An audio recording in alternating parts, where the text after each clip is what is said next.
Hello students, this is Professor Dr. Patrick Lyons here, and in this chapter we're going to talk about the molecules of life. So in the last chapter we talked a little bit about basic chemistry, we talked about how different atoms are bound to each other to form molecules.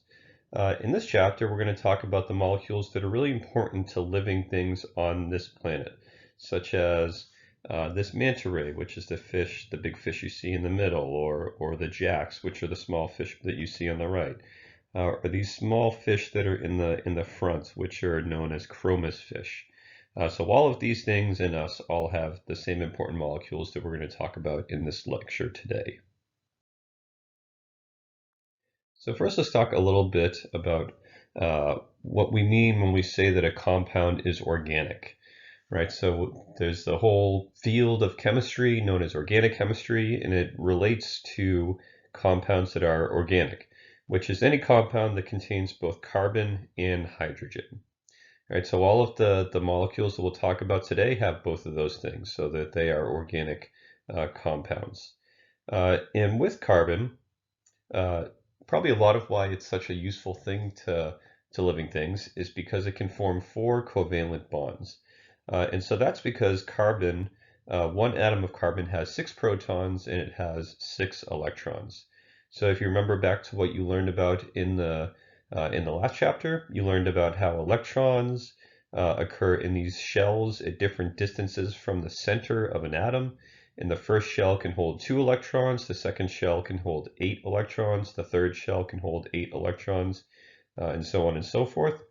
So because carbon has 6 electrons, it'll have 2 in its first shell, so that first shell is filled, and then we have 4 in the second shell. But like I just said, we can put 8 total electrons in that second shell, meaning that there is 4 vacant spots in this shell, meaning that carbon can form 4 covalent bonds. So for instance, carbon can bond with 4 other hydrogens. So there would be a hydrogen here, one there, and one there. And that would produce something known as methane, right? So that is a gas that is a flammable gas, actually. So the different organic compounds that we're going to talk about today come in a lot of different shapes and sizes. And there's a few different ways that organic compounds can vary in how they are structured and vary in their shape. So organic compounds can differ from one another in the types of atoms that are bound to the outside of them, right? So I'm talking about that we have this inner part that's in green, so that is the actual carbon skeleton. So that's what's actually kind of holding together these organic compounds. And then you have the things that are attached to it. In this case, we just have hydrogen atoms that are attached to it. But you can have all sorts of other atoms that are attached to the carbon skeleton. So the carbon skeleton can vary in length, right? It can be really, really short, just one carbon. It can be 2 carbons. It can be 3, it can be 4, or it could be hundreds of carbons long in length. The carbon skeleton sometimes just has single bonds between the carbons, and sometimes it has double bonds between the carbons. So double versus single bonds, that's not something that we talked about in really any detail in the last chapter. But essentially what that describes is how many pairs of electrons are being shared between 2 atoms that are in a covalent bond. So between atoms that are in a single covalent bond, they're sharing just 1 pair of electrons. So essentially there's 2 electrons that are being shared between the 2 atoms. So for instance, between this carbon here and this carbon here, this line here represents 2 different electrons, so a pair of electrons, an electron from this carbon and an electron from this carbon. And so they're sharing that pair of electrons. But when you have a double covalent bond like you see here, each of these lines represents a pair of carbons. I'm sorry, a pair of electrons, I should say. So there's 4 electrons that are being shared between these 2 different carbons. And the effect that will have is that it alters the angle at which these 2 different carbons are bound to each other. The angle between these 2 is going to be different with them being a double bond as opposed to these two here just being bound together by a single bond. So that's another way that the carbon skeleton can be different by how many single versus double bonds it has. Uh, Carbon skeletons can be either in a ring shape or they can be linear, like we see here. So this is what's known as a benzene ring. The chemist that discovered that benzene has this particular shape, how he came to it is he was daydreaming or perhaps just sleeping or taking a nap or whatever, and he dreamt about a snake that was eating its tail. So that gave him the inspiration for a circle-like thing. And then finally, the carbon skeleton can have branches, kind of like this one here, like a branch of a tree, or it can be just unbranched. It can be linear. Right, so there are all these different ways that carbon skeletons can be different. And of course, each of these four different shapes that you see here are gonna produce compounds that have very different properties. Right, so the shape and the structure of the carbon skeleton is going to affect that compound. So like I was saying, the properties and how compounds behave is based on the actual skeleton itself and whether it's linear or branched or in a ring and how many single versus double bonds it has. That's going to affect its properties. And then the atoms that are attached to it, whether it's just hydrogens attached to it or maybe there's some oxygens or nitrogens attached to it, what is actually attached to it is going to affect the properties as well. Okay, so let's talk a little bit about how we build organic compounds. So there's two really important types of chemical reactions that we're going to talk about here. And so what we're going to talk about is how macromolecules are made, right? So the prefix macro refers to things that are big, right? You can probably think of the opposite of that, right? Think about an instrument you would use to look at very small things. I'm talking about a microscope, right? So micro means small, macro means big. So macromolecules are large organic compounds. In macromolecules, most of them, how they are built is as polymers, right? So this is another word we should break down.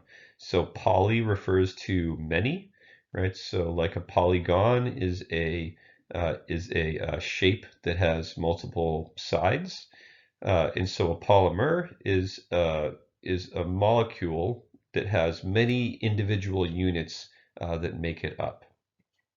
So then think about this. What do you think might be the word for something that has just one unit as opposed to many units?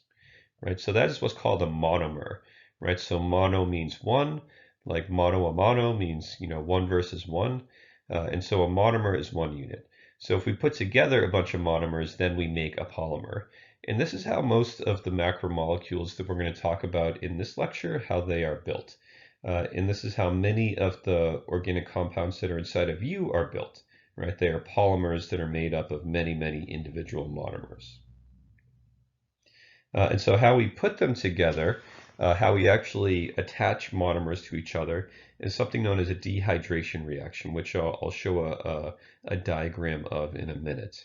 So that's how we build things, and how we break them apart is something known as a hydrolysis reaction.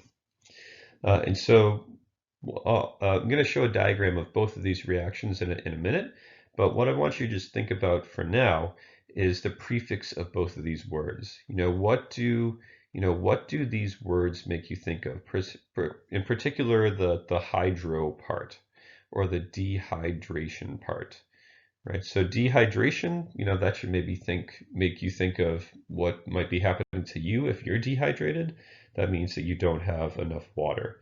So these reactions have something to do with water, which I'll show you right now. So this is what's known as a dehydration reaction. So let's say we have a short polymer of 4 individual units, and it's going to be bound to a monomer that has just one unit. So what often happens is that polymers and monomers, they have hydrogens attached to them, and they have what are known as hydroxyls attached to them, which is one oxygen and one hydrogen. So what will often occur, and what's occurring inside of each and every one of us right now, is dehydration reactions, where we remove a hydrogen from one monomer or polymer, and we remove an oxygen and a hydrogen from the other. When we put together this hydrogen and this hydrogen and this oxygen, that makes H2O, which is water. So we are removing these things from these molecules. So when we do that, what we now have is an incomplete monomer in an incomplete polymer over here, because this oxygen and hydrogen, they're sharing an electron with this green thing right here, which is one carbon, and this hydrogen is sharing an electron with this carbon. So right now, when we remove these things, when we remove water, these two carbons are incomplete. They need one more electron each in order to be fulfilled, in order to have a full set of electrons outside in the outermost part of their shell, in the outermost shell, I should say.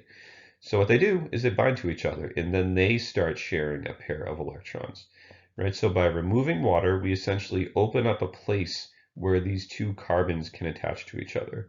And so they bind, and now we have a larger polymer.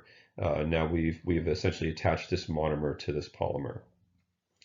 And so this is called dehydration because we're removing water. And it is a hugely important reaction, right? So right now, inside of all of us, there are millions upon millions upon millions of dehydration reactions taking place, right? So most of the really important things that are inside of us, like DNA and sugar and protein and lipids, all of those things, in order to be built, are done so in this way. Right, so right now inside of all of us, there's tons of dehydration reactions taking place.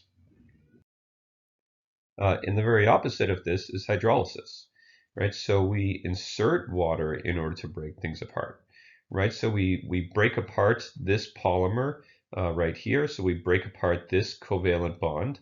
When we do so, this carbon is incomplete, and this carbon is incomplete because now they are both in need of one more electron in their outermost shell to be complete. So we take a water, split it apart, attach a hydrogen to one carbon, attach an oxygen and hydrogen to the other carbon, and now this carbon is complete and this carbon is complete. And so now we have put in water to break things apart.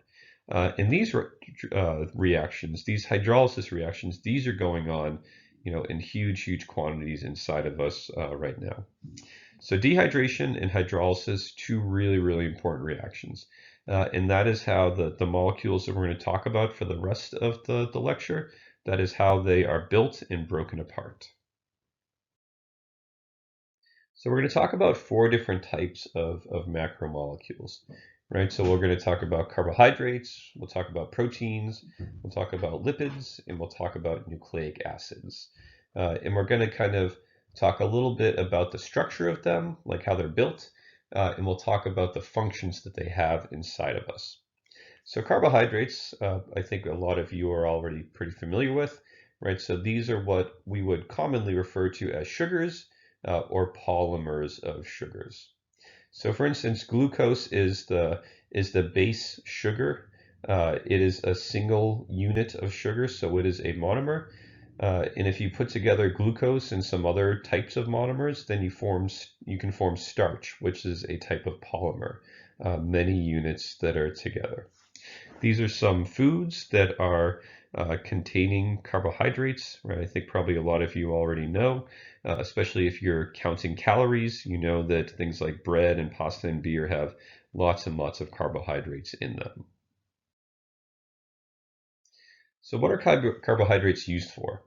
So for us animals, this is our main source of energy. So in chapter 1, we talked about how one of the really important properties of living things on this planet is that we have to take in energy from the environment around us, and we use that energy for doing all the things that we do. Whether it's watching Netflix or taking notes diligently or going for a hike or whatever it is that you do, you are using energy from your diet in order to do those things. Because moving around and walking and talking and doing all the things that we do requires energy. So for us animals, carbohydrates are the main way that we do that, right? So we get energy from carbohydrates because there's energy stored in the bonds between the carbons that makes up a carbohydrate. So we use it for that, and we also use it for making up other types of organic compounds, right? So we need carbohydrates in order to fuel the building process of other types of compounds inside of us. In plants, plants use carbohydrates for energy, but they also use it as a building material. So cellulose is a type of carbohydrate, and cellulose is a very rigid carbohydrate. And so cellulose is what is on the outside of the cells of plants, which we'll talk a little bit more about in the next chapter. And so plants use this to maintain some rigidity. Because as I think most of you know, plants don't have hard bones inside of them like we do, right? Our bones are what allow us to have some rigidity, but plants don't have that. What they do have instead is cellulose. So every cell inside of this giant sequoia, so this is the General Grant tree, which is up in Sequoia National Park. So every single one of the trillions and trillions of cells inside of this huge tree all have cellulose on the outside of them. In the combined effort of all of that cellulose is what allows this tree to stand, several hundred feet tall. So carbohydrates are a really important building material for plants. Okay, the next type of macromolecule that we're going to talk about are the lipids. So I should specify first that they're a little bit different from the other three types of macromolecules that we're going to talk about. So they're not always as big as sugars and as DNA and as proteins as the other three. So that they're maybe not, maybe some might consider them macromolecules, some might not. But anyway, they're smaller than the others. And they're not always made up of repeated monomers forming polymers, right? So they're built just a little bit differently from the others. Uh, so there are those two caveats. They are a little bit different from the others, but they are very important molecules inside of us, which is why we're going to talk about them here. So one really important thing about lipids that makes them a little bit different from say carbohydrates or a lot of proteins or a lot of DNA or nucleic acids is that they are hydrophobic, right? So we already talked about how this term hydro refers to water, and phobic means to be afraid of something, right? To have a phobia of something is to be afraid of it. Like claustrophobia, is a fear of small spaces. Arachnophobia is a incredibly bad 90s horror movie. It's bad in a good way, I would say. But anyway, that's the fear of spiders. So lipids are hydrophobic, meaning it's not like they're like, ooh, spooky, scary water. No, it's more that they just can't mix with water, so that they won't actually dissolve in water like the others will. In fact, they tend to be they tend to be opposite of things like carbohydrates, which are hydrophilic, meaning that carbohydrates will dissolve in water. So and probably a lot of you have maybe even experienced this, in your kitchen.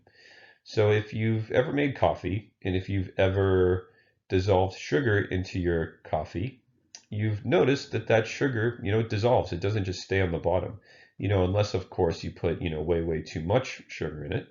But the sugar will dissolve into the coffee because coffee, as I think most of you know, is primarily water, right? So you put some coffee grinds into water, and that's what essentially makes coffee.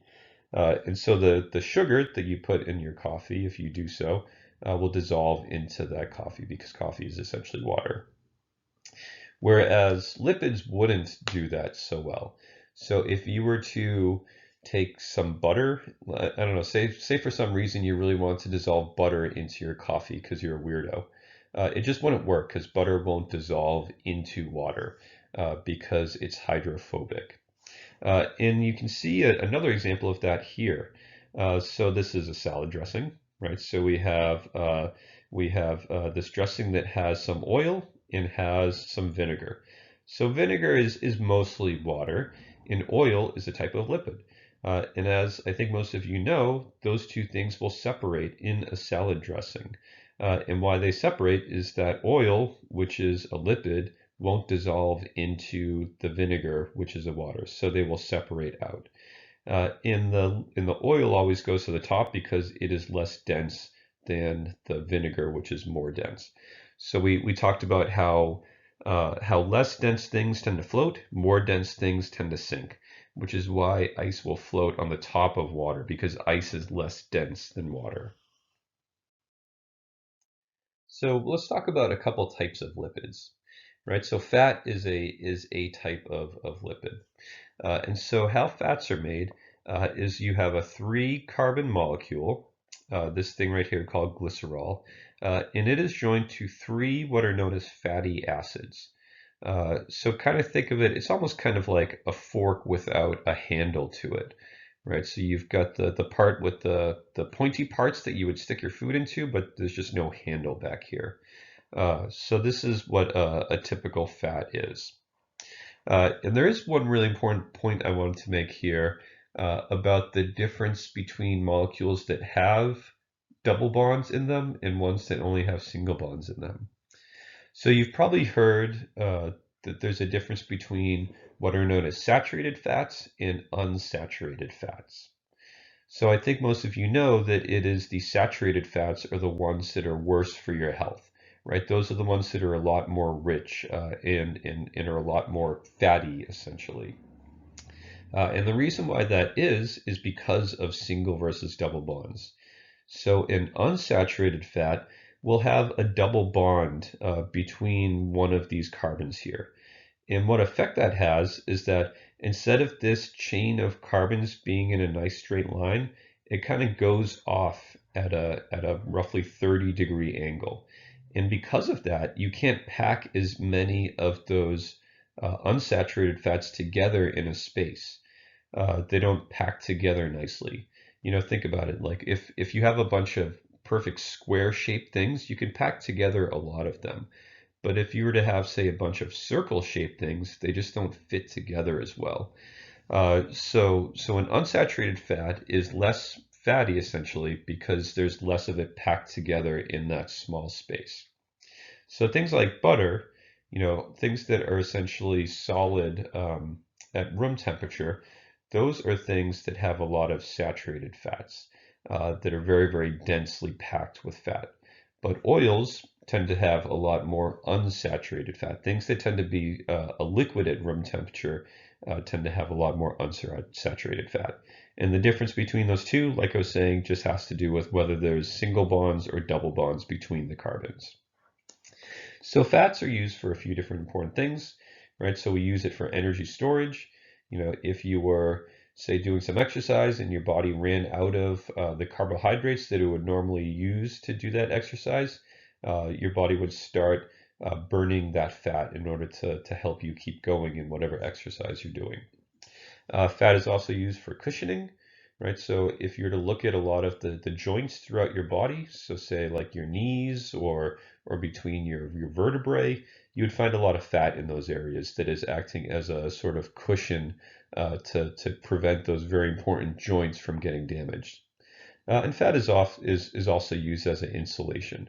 You know, less so with mammals like us, but if you look at mammals that are in the ocean, you know, things like whales and seals and things like that, they tend to have a lot of blubber around them that is a really important insulator for keeping them warm. So blubber is a type of fat that is used for insulation. Okay, steroids are actually another type of lipid that I want to talk about. So steroids, you know, behave very, very differently from fats. They achieve some very different purposes from fats. So for instance, cholesterol is a type of steroid. And it is a base steroid, and it's used for producing other steroids such as estrogen and testosterone. And so I think a lot of you know that estrogen and testosterone, those are hormones. So steroids are what we more or less refer to as hormones. And what hormones do is they kind of, you know, they make important, you know, changes in our bodies, and they kind of help make our bodies work the way that they're supposed to. And so I think a lot of you know that estrogen and testosterone, that is what, makes a person have more of a likeness of a female or more the likeness of a male, right? So both males and females and anybody else, has estrogen and testosterone in them. But the different levels of estrogen versus testosterone is what's going to make a person look more female-like or more male-like. So they're very, very important steroids. Of course, I can't talk about steroids without talking a little bit about performance-enhancing drugs, right? So performance-enhancing drugs, or as a lot of people refer to them as PEDs, are various types of drugs that athletes use to get a little bit of an advantage. And not as much today as back in say the 80s and 90s and 2000s. There was a lot of use of what were known as synthetic anabolic steroids. And what these steroids were things that mimicked testosterone. And what they essentially allowed athletes such as Alex Rodriguez, who was a baseball player for the Texas Rangers and then for the New York Yankees. He was you know he was more or less shamed out of baseball because he got caught for using steroids. Although now he's at least as of right now, he's a sports broadcaster, so I guess people have forgiven him for using steroids. Either way, he was caught using steroids. And what those steroids do is that they allow an athlete to work out more. Because essentially, one of the things that testosterone does inside of a person's body is it helps them recover from heavy exercise. So when you go to the gym, as I think a lot of you know, when you're lifting weights, what is happening is that you're tearing a lot of the small muscle fibers that are inside of your muscles. And what happens is those muscle fibers repair themselves and they get stronger by doing so. What synthetic anabolic steroids allowed athletes to do is essentially recover from those workouts more rapidly. So they could work out more often, which allowed them to increase in body mass and increase their strength. And strength, of course, in most sports is very advantageous, right? It allows a baseball player to hit the ball a lot further and to run around the bases a lot faster and to pitch, much, much faster. And of course, there was many, many examples of this in Major League Baseball. It wasn't just A-Rod. It was a huge group of different athletes.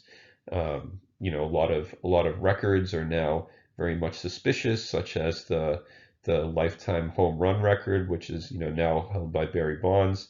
There's pretty good evidence that he was using steroids because he had some of the classic signs of it. All of a sudden he got way bigger, started hitting way more home runs. Towards the end of his career, which is pretty unusual. Most people are more likely to hit home runs when they're younger, but he did it when he was older.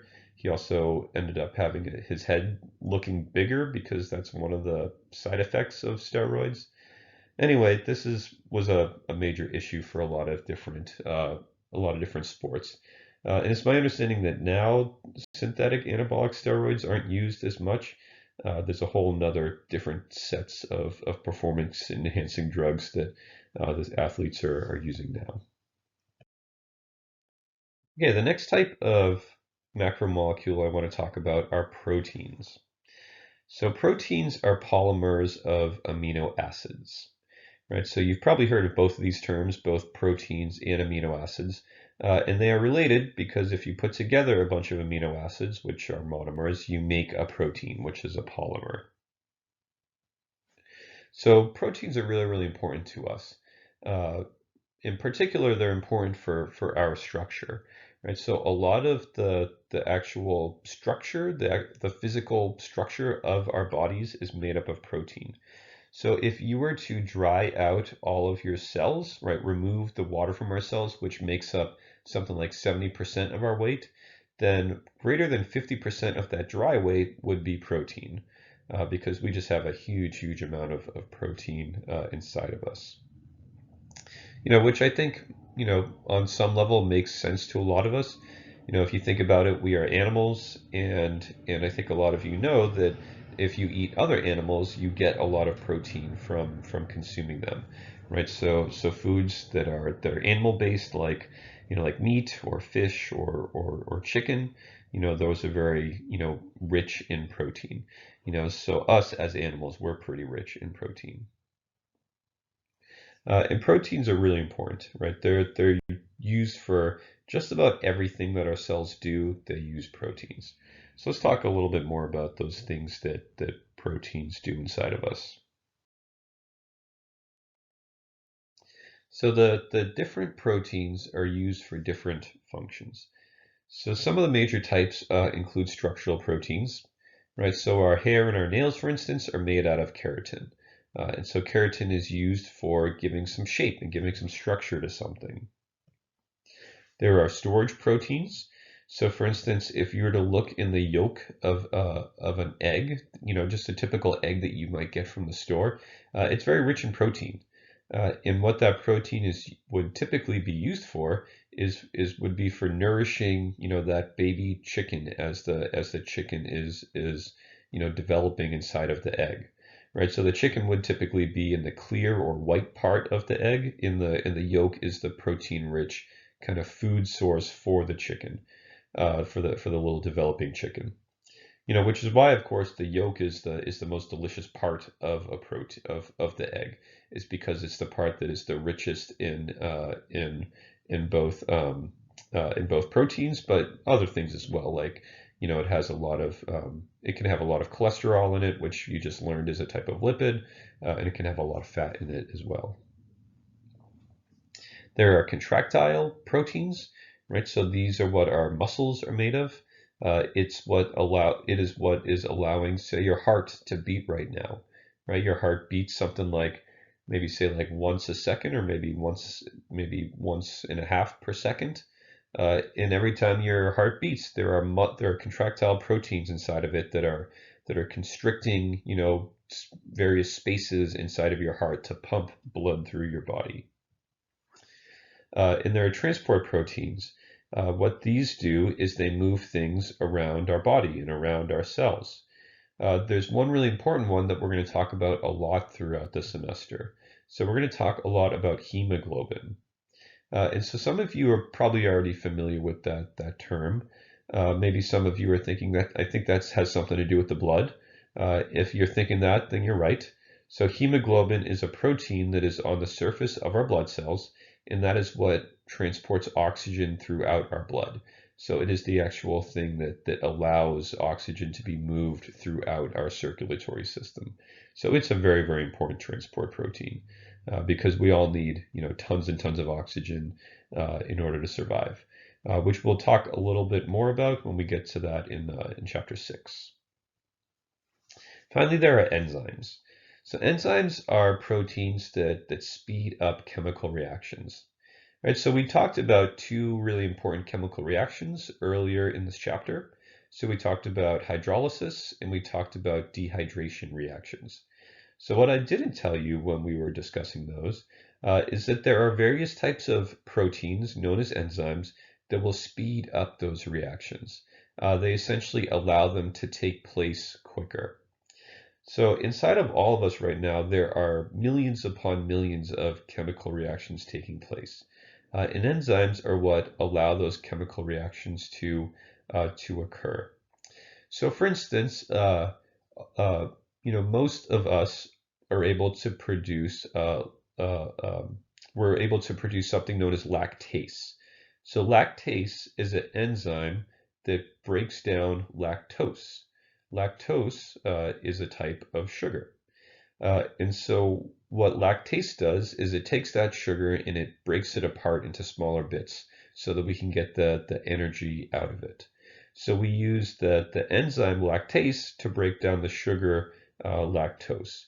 And so that chemical reaction of taking that lactose and breaking it into smaller parts, it is only possible with the help of the enzyme lactase.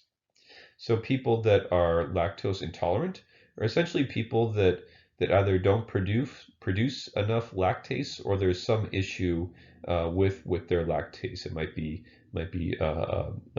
defective or whatnot.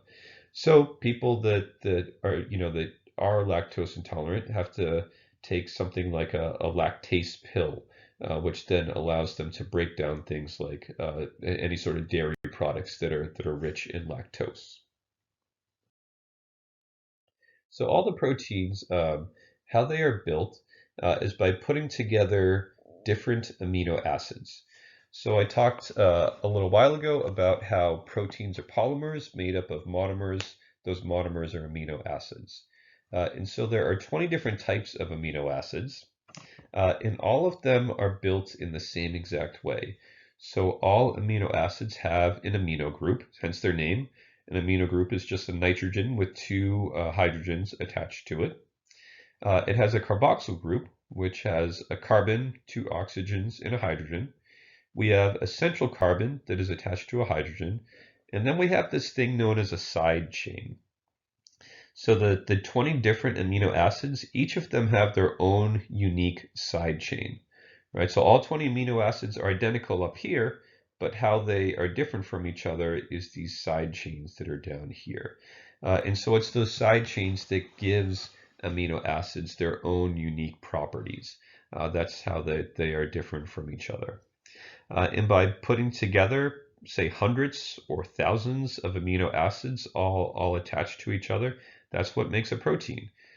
In what type of amino acids and the order of amino acids that goes into that protein is going to affect how that protein behaves. And so, like with the other things we talked about, it's dehydration reactions that link them together. So we put together a bunch of amino acids with dehydration reactions. And what we call these linkages between these amino acids, we call them peptide bonds. Why we call them that is because another word for an amino acid is a peptide, which is a little redundant to have, multiple words for the same thing, but that's just how it is. So there's amino acids and they're peptides. They're the same thing. They're synonyms of each other. So we refer to these bonds between amino acids as peptide bonds. And so we put together a bunch of these amino acids. We make a polypeptide. So you learned earlier, poly means many of something. So polypeptide is multiple amino acids, which is essentially what a protein is. This is essentially showing the very similar diagram to what I showed you before, right? So we have a dehydration reaction going on here, which you should remember from that slide, like 30 minutes ago or so. That means that we're removing water. So we take an oxygen and hydrogen from the carboxyl group of one amino acid. We take the hydrogen from the amino group of another amino acid. We remove those, that makes water. And now this carbon has a free space where it can attach to something. And this nitrogen has a free space where it can attach to something. So we bond those two things together. That carbon and that nitrogen are bound together in a peptide bond. And now we have two amino acids attached to each other. And then we could take this carbon and attach it to the nitrogen of another amino acid. We could take this nitrogen and attach it to the carbon of another amino acid. And if you did that, hundreds or thousands of times over, then you would essentially have a protein. And so with proteins, it's the sequence of amino acids. So it's which type of amino acid you put in each place along a long chain of amino acids that has a big effect on the shape of that protein. Right? So like I said before, there's 20 different amino acids. And they, in a way, kind of form a language. Kind of like with English, for instance, you have a language that uses 26 characters, so 26 letters. And so the order of letters that you put, in a sentence or in a word, is going to allow that sentence or that word to have some meaning. In the case of amino acids, the sequence of the letters that you put into it, the sequence of particular amino acids, that's going to determine the shape of the protein, the sort of three-dimensional structure of that protein. And the three-dimensional structure is really important. It relates to the function of that protein. So for instance, we talked about hemoglobin a little while ago. right? So that is a transport protein that carries oxygen throughout our blood. And it's the shape of that protein, that shape of hemoglobin, that allows it to bind to oxygen at our lungs and to release the oxygen when it gets to our tissues, where our tissues, like our brain, for instance, needs that oxygen. So it's the shape of hemoglobin that allows it to do that. And it's the sequence of amino acids in that hemoglobin that gives hemoglobin its particular shape. So this is essentially what I was just saying here. So the shape of the hemoglobin protein relates to its ability to bind to oxygen at the right place and to release oxygen at the right place. Okay, so the last type of macromolecule that we're going to talk about are nucleic acids. So nucleic acids are another really important molecule inside of us, right? These are the macromolecules that store really important information that really, in a large way, make us who we are. And why they make us who we are is because they provide the blueprint. They provide the information for making proteins. And how it is that works is that nucleic acids, the information that is stored inside of them, uh, that kind of like with a sequence of amino acids, it's also kind of like a language. And the language in nucleic acids uses a particular set of 5 different letters. And those 5 different letters, when you put them together in a long sequence, you can store information in them. In the same way that you can have information stored in a sequence of letters in a language, in English or Spanish or Armenian or whatever language. And so with that language, you can use it in order to have the information for how to build proteins. And that's essentially what nucleic acids do. They allow our bodies to build really important proteins like hemoglobin. So there are 2 types of nucleic acids. So we have deoxyribonucleic acid and we have ribonucleic acid. So you've probably heard of both of these, of both DNA and RNA, or at least you've heard of DNA. If you've ever, there's many types of, there's been many movies that makes mention of DNA. One of my favorite, for instance, is Jurassic Park, where they extract DNA from dinosaur DNA from inside of mosquitoes, and then they use that DNA to reanimate dinosaurs from the past.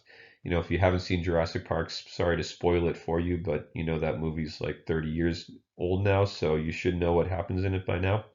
Anyway, DNA and RNA are really important to us.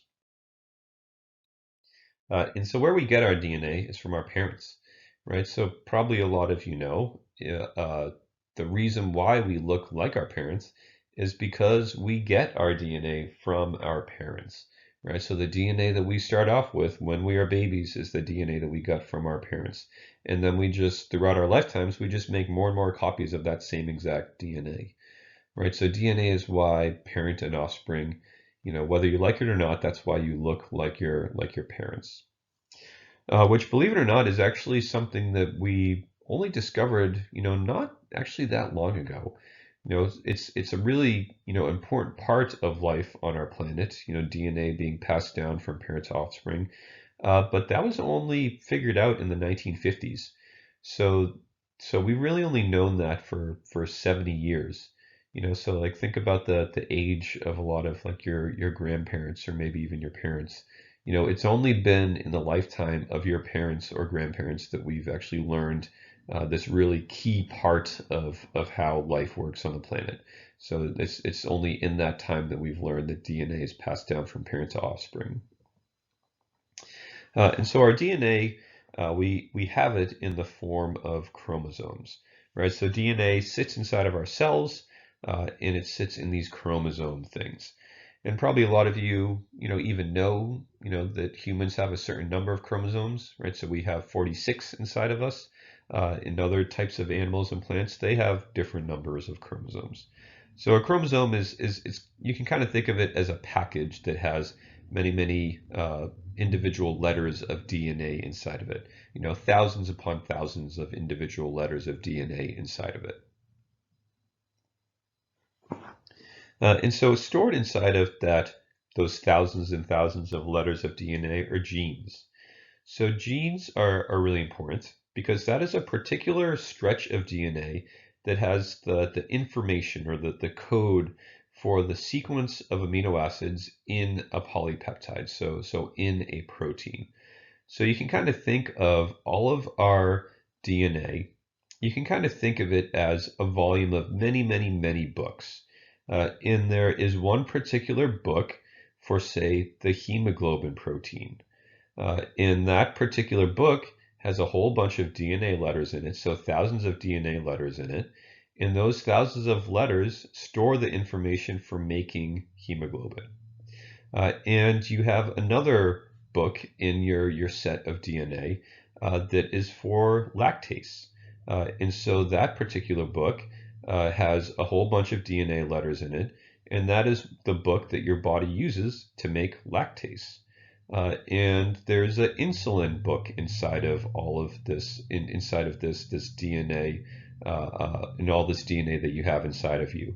And the insulin book in your genome is what allows your body to make the insulin protein, which is something that our bodies use for breaking down sugars inside of us, and for storing and using sugars inside of us. So our bodies have our genome, so all the DNA inside of us have all these various books that we refer to as genes.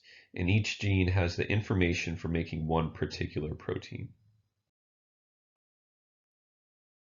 So nucleic acids are polymers, and they're made of individual things known as nucleotides, which are monomers. So they're built in a pretty similar way to carbohydrates and to proteins. And each of these nucleotides are made up of three parts, right? So we have a carbon in them. We have what's known as a phosphate group, which is just a phosphorus atom attached to some oxygen atoms. And we have a base that has nitrogen inside of it. This is what that looks like in a diagram, right? So we have our sugar right here, right? So it's a ringed sugar with carbons and oxygen. We have over here, this is our nitrogenous base. And here we have our phosphate, which is this P, which stands for phosphorus, attached to oxygens. So every single nucleotide has a phosphate and has a sugar. And those things are going to be the same between the different nucleotides. What is different between the nucleotides are the nitrogenous bases. So there's one nitrogenous base that is thymine, abbreviated T. There's another one that is cytosine, which is abbreviated C. Another one that's guanine, abbreviated G, and adenine with the A. And then with RNA, there's another one known as uracil, which is U. So I was saying before how the nucleic acid language has 5 different letters in it. So those letters are A, G, C, T, and U, which you find in RNA.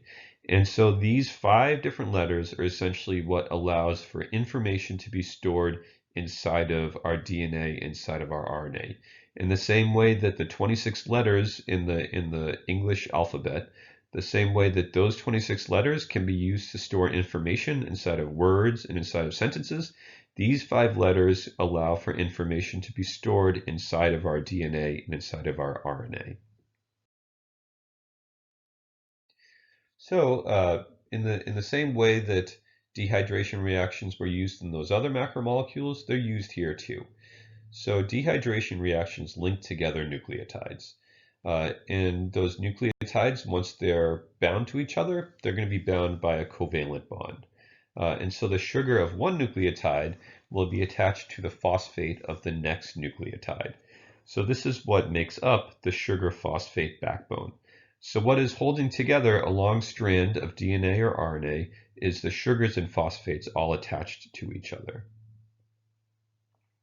So then the nitrogen containing base, they kind of are hanging off of the backbone. But it's not as if they don't have a function, because they definitely do.